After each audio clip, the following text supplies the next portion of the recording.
பாரதிய ஜனதா கட்சியின் தேர்தல் வெற்றி பற்றிய நமதுரிமை காக்கும் கட்சியின் கருத்து என்ன? பிஜேபி தேர்தலை பற்றி, அவர்களுடைய வெற்றியை பற்றி நீங்க கேள்வி கேட்கிறீங்க. ஏறத்தாழ அரை நூற்றாண்டுக்கு பிறகு, நேரு அவர்களுக்கு பிறகு மூன்றாவது முறையாக பிரதமர் பதவியை ஏற்கும் மோடி அவர்களுக்கு நமதுரிமை காக்கும் கட்சி சார்பாக என்னுடைய வாழ்த்துக்களை பதிவு செய்கிறேன். நல்ல வெற்றி தான்.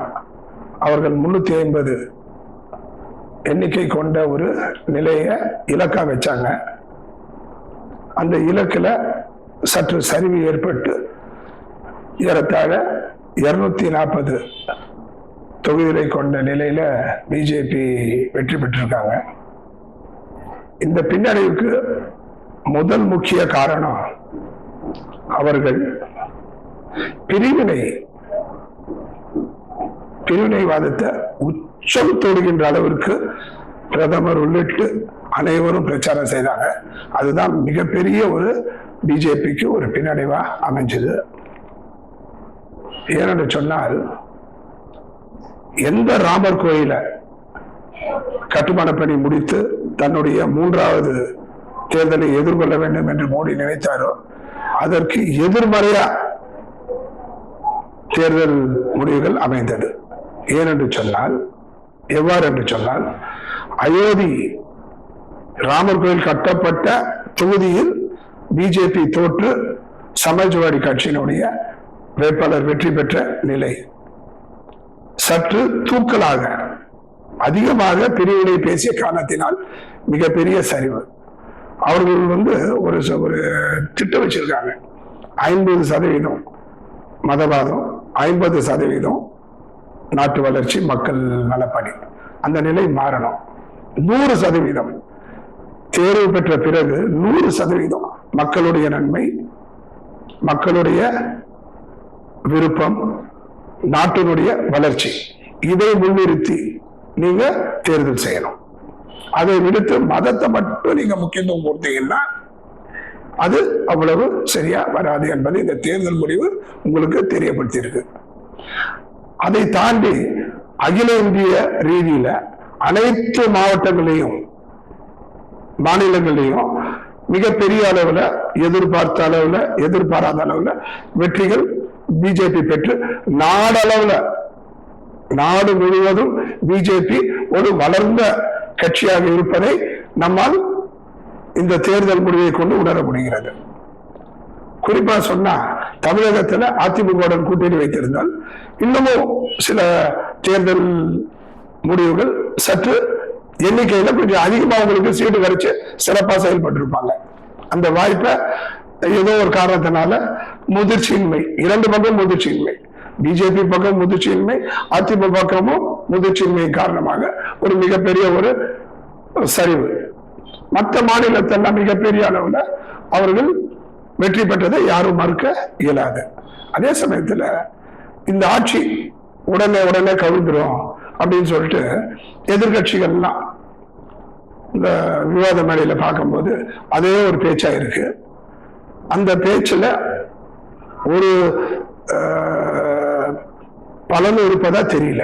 இதே போலதான் எடப்பாடி அவர்களை ஆட்சி போயிடும் சொன்னாங்க. அவரு 4 ஆண்டு காலம் மிகப்பெரிய அளவுல ஆட்சி செய்த நிலை. இவங்களை பொறுத்த வரைக்கும் 2 பேர்.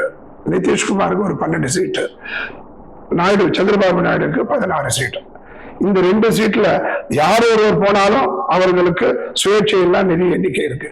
ஏறத்தாழ 305 எண்ணிக்கை கொண்ட ஒரு பாரதிய ஜனதாக்கு இவர்கள் 2 பேரும் சேர்த்தா 28 தொகுதி தான். 2 பேரும் சேர்த்து வெளியில ஆட்சி கவிழ்ப்புக்கு வாய்ப்பு இல்லை.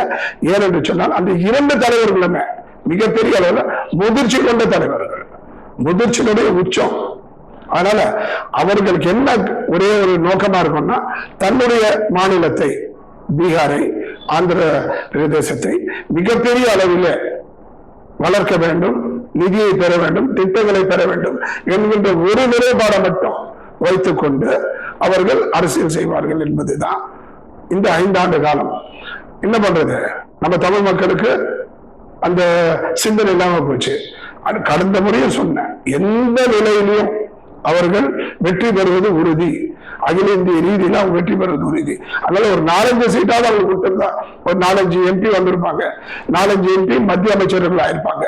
நாட்டுக்கும் தமிழக மக்களுக்கும் தமிழ்நாட்டுக்கும் மிகப்பெரிய அளவுல நமக்கு நன்மை பெற்றிருக்கும். அவருக்கு ஸ்டாலின், உதயநிதி ஸ்டாலின் அவர் போன தடவை செங்கல் காமிச்சாரு, அதே செங்கல் இப்ப காமிச்சாரு, அது வந்து தேர்தல் அதே செங்கலை காமிப்பாரு. நம்மளும் எதிர்ப்பு மோடிய பேசிக்கிட்டு வாக்களிக்க மறுக்க போறோம். எப்பவுமே சில சாதனையா இருக்கணும். சந்திரபாபு நாயுடு பாருங்க, சந்திரபாபு நாயுடுக்கும் பிஜேபிக்கும் பெரிய உடன்பாடா, நிதிஷ்குமாருக்கும் பிஜேபி பெரிய உடன்பாடா இல்ல. இருந்தாலும் தேர்தல் நேரத்துல நிலை உணர்ந்து நிதிஷ்குமார் எதுக்கு 1 மாசம் முன்னாடி நிலையை மாத்தினார்? எதனால மாத்தினார்?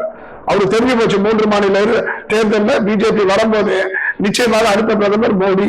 எந்த எண்ணிக்கையும் ஒரு எண்ணிக்கையில பிரதமராலும் பிரதமர் தான் அதிகாரம் கையெழுத்து போடுற அதிகாரம் அவருக்கு தான் இருக்கு.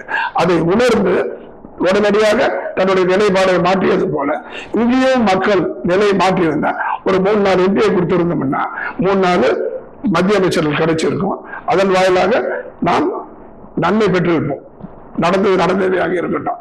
இருப்பினும் பிஜேபியை பொறுத்தவரைக்கும் ஒரு வேண்டுகோள், அவர்கள் மத அரசியலை விட்டு சிறுபான்மை மக்களை வஞ்சிப்பதை நோக்கமாக கொள்ளாமல் அவர்களுடைய ஆடை பழக்கம், உணவு பழக்கம், அவர்களுடைய கலாச்சாரத்தில் தலையிடாமல் அவர்கள் சுதந்திரமாக எல்லோரும் இந்நாட்டு மன்னர்கள் என்பதை போல 140 கோடி மக்களும் சம உரிமை கொண்டு வாழ்வதற்கு வழிவகுக்க வேண்டும்.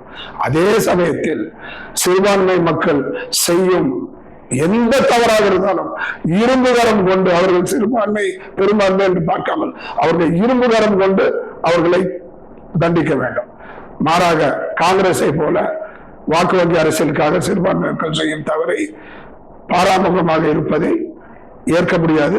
அவ்வாறு இல்லாமல் சிறுபான்மை மக்கள் தவறு செய்தால் இரும்புகரம் மீண்டும் இரும்புகரம் கொண்டு அதை தடுத்து நாட்டிற்கு தேவையான அனைத்து சட்டங்களையும்